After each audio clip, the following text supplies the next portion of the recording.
Yo, what's good, everybody? RCA here with a video for you guys, man. Hopefully, having a good Friday.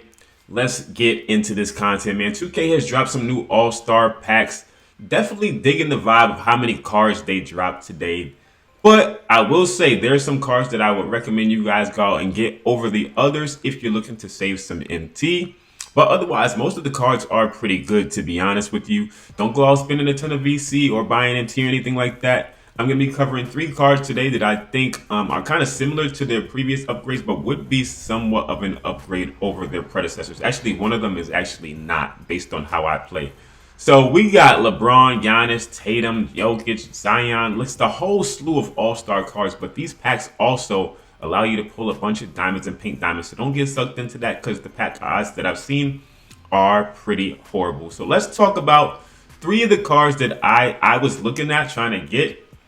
Actually got pretty lucky and I sniped this Jokic, as you can see on my Twitter, for 93K. So he's one of the cards that I really wanted to get. I haven't been able to use a Jokic card this year, so I was really excited about grabbing him up. But the top card that I think people should be looking to grab is this Drew Holiday. And you're going to call me crazy, and I'm just going to explain why. Drew Holiday, based on his old diamond, let's go find his old diamond card, right? Comparing these 2 cards together, they have this Drew Holiday listed at 6'5", and he is way taller in game. Like, his player model is way different than his old card. And this Drew Holiday, when it came out, was actually pretty good. He also has the Jordan dribble style, so he moves on the court really well. Comes with a 93 3-point shot. They increased his dunk by 15, so he can dunk the ball. So all the things that were wrong with the last Drew Holiday card have been improved.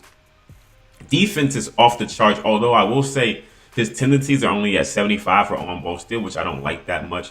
But he does have good strength, good lateral quickness. But that height changes the game with this Drew Holiday card. And the reason why I say that is I want to go ahead and look at the price of this Shai, however you guys like to say his name. I like to say Shai Gilgeous-Alexander. He's going for 405 for the first card, and he's probably going to settle around 150 or 200K MT for the rest of the cards.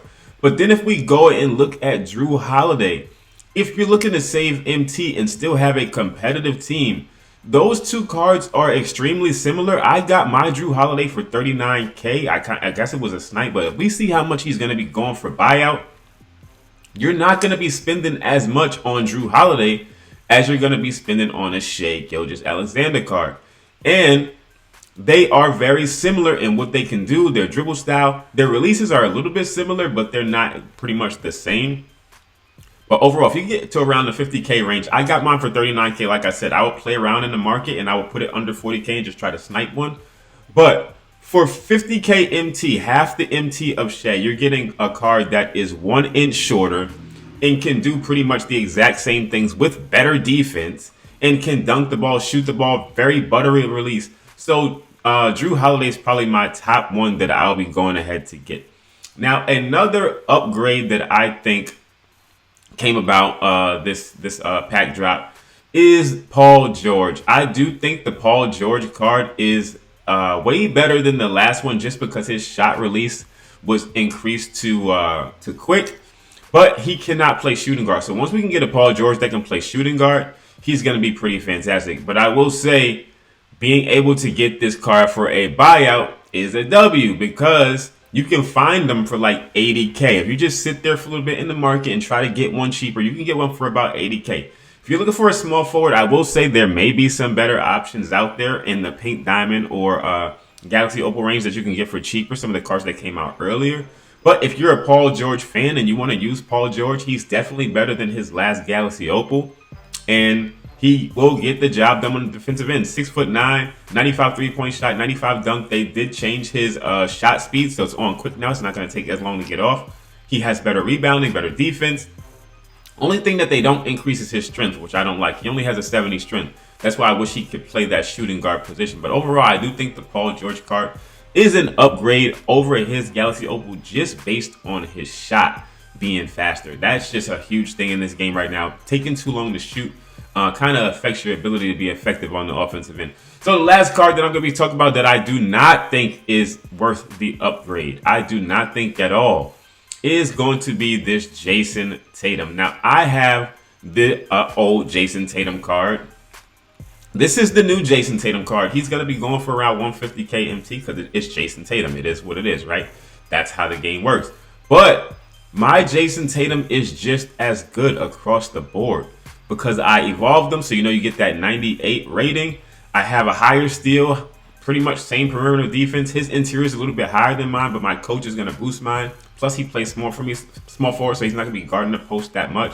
Strength and everything else is relatively the same.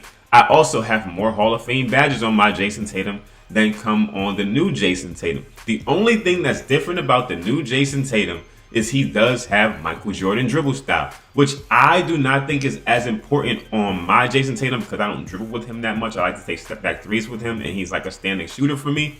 But if you're looking to dribble with Jayson Tatum, I guess you can try to sell your old one and then pick up the new one for around the same price. You'll probably be spending about 50K more MT just to increase his dribble style. So those are the three cards. Every other card is pretty good. I'm not going to lie. The LeBron James, all those cards are going to be great. But those three cards are the ones I want to look at.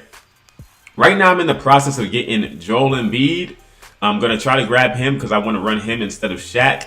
And I really want Kevin Durant, but I'm not going to have enough MT to get both unless I snipe them both, which is what I'm taking some time right now to do. But hopefully you guys enjoy the All-Star Weekend. Let me know what other cards you're looking at. I didn't think anybody else was that much of a standout. I was hoping Sabonis was going to be way better than he ended up being. He's a guy that I like to watch in real life.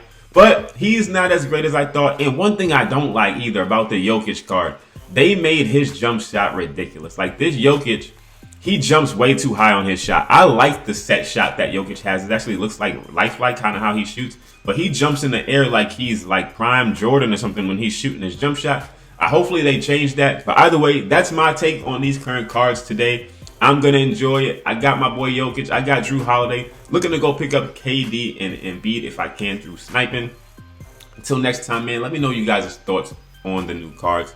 Enjoy All-Star Weekend, man. I'm up out of here. Go grab that Drew Holiday. You will not be disappointed. Peace.